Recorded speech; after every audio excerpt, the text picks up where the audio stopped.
Europe 1, il est 8h34, l'heure de la revue de presse.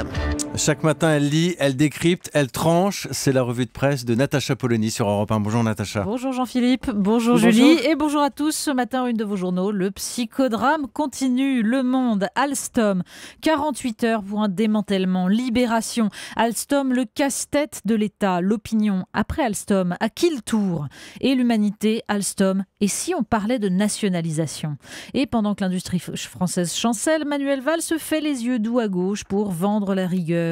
Le Figaro, Valls donne des gages au PS avant un vote crucial. Le Républicain lorrain, Valls lâche du lest avant le vote. Et la Marseillaise, Valls sonne le ralliement. Valls et les 50 milliards. Et oui, le vote de l'Assemblée passionne les éditorialistes ce matin. Et ici, on s'amuse plutôt.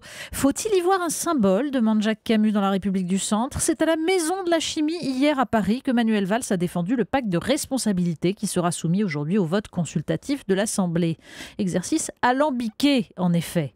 Bon, mais dans les dernières nouvelles d'Alsace, Pascal Coquy s'emploie à vider l'événement de tout suspense. Manuel Valls ne joue ni sa crédibilité, dit-il, ni sa légitimité, et encore moins son poste. Cette consultation est une coquetterie démocratique, une façon d'afficher sa détermination, quelle que soit l'ampleur d'une fronde qui ne le concerne d'ailleurs que de loin. Ce vote, poursuit Pascal Coquy, que rien ne rendait obligatoire, est avant tout le moyen de marquer le lieu réel du pouvoir, de réaffirmer qu'il se trouve à Matignon, pas à l'Assemblée. Bref, aucun éditorialiste ne croit que le vote d'aujourd'hui, même s'il est positif, va changer quoi que ce soit à un exécutif en déroute. Et il s'enfonce, ironise Philippe Vaucan dans le Républicain lorrain. Il s'enfonce dans les sondages au point de trouver du gaz de schiste si son engagement à y renoncer ne l'en empêchait dans l'état actuel de la technologie. 78% des personnes interrogées pour le baromètre mensuel BVA ont une mauvaise opinion de François Hollande. À de tels niveaux d'impopularité, conclut Philippe Vaucan, c'est un véritable saut dans l'inconnu, sans élastique, au contraire de la majorité qui, elle, est devenue finalement très élastique. C'est une étude dont on a beaucoup parlé ce matin dans la rédaction, un rapport publié par le Parisien qui concerne l'école et ce clash entre parents et enseignants, Natacha. Mais oui, les instituts ont peur des parents, c'est la une du Parisien aujourd'hui en France qui publie cette étude en forme d'alerte dans laquelle la moitié des directeurs d'école déclarent avoir été victimes d'agressions durant l'année 2012-2013. Agressions verbales, menaces, les parents sont devenus des consommateurs d'école et des consommateurs mécontents. 53,3% des différends concernent les sanctions et punitions. Bah oui, parce que punir Choupinet, c'est remettre en cause ses parents, en fait. Bon, pendant ce temps, les Échos publient une étude qui rappelle que 10% des jeunes Français ont de grandes difficultés en lecture. Avec une palme pour l'Aisne, la Somme, l'Orne et la Seine-Saint-Denis. Oui, parce que l'école française est aussi la plus inégalitaire. Alors, quand on est pauvre, on a toutes les chances d'être illettré.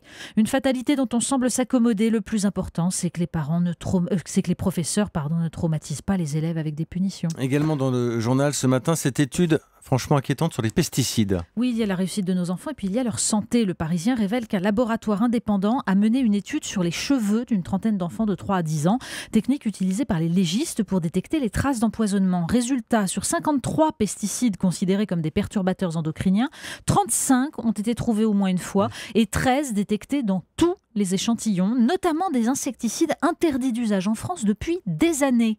Et si nos enfants subissent l'effet cocktail de toutes ces substances, il y en a d'autres qui n'y survivent pas, ce sont les papillons. Le chasseur français publie une enquête sur leur disparition.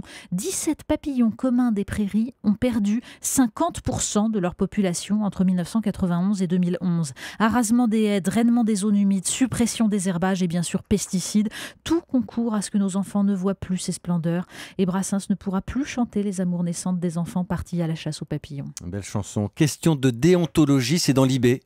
Oui, Libération publie une double page étonnante sur les cas de conscience médicaux à l'occasion d'une conférence sur l'éthique clinique. Il y a les cas interdits en France, mais autorisés ailleurs, comme le prélèvement du sperme d'un mort dans l'espoir d'une fécondation in vitro, ou la question de la nymphoplastie, la chirurgie esthétique du sexe féminin, de plus en plus demandée, et remboursée par la sécurité sociale par, confusion avec la chirurgie réparatrice.